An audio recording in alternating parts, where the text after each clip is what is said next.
In this problem, we will calculate the limit as x approaches positive infinity of x plus sine of x, and limit as x approaches positive infinity of sine of x over x.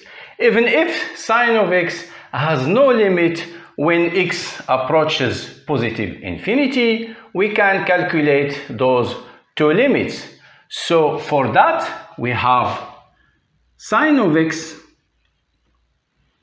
is between -1 and 1.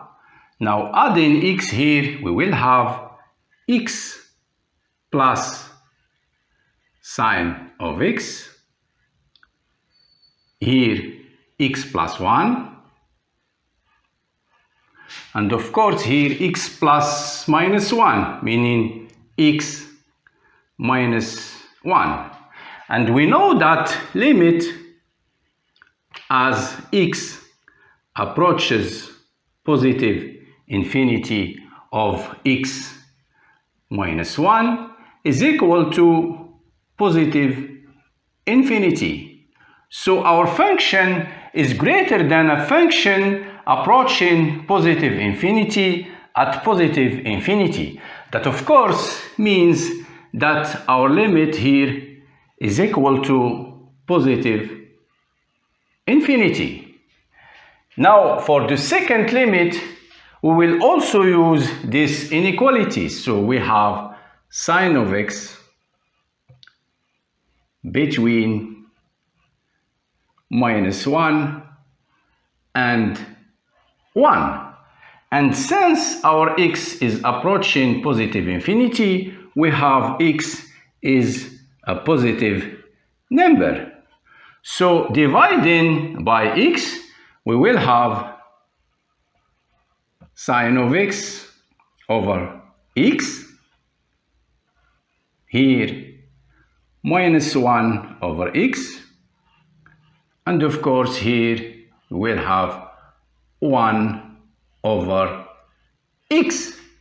Now when x approaches positive infinity, this limit, the limit as x approaches positive infinity of -1 over x, -1 over positive infinity, is equal to 0. We also have limit as x approaches positive infinity of 1 over x, 1 over positive infinity, is equal to 0.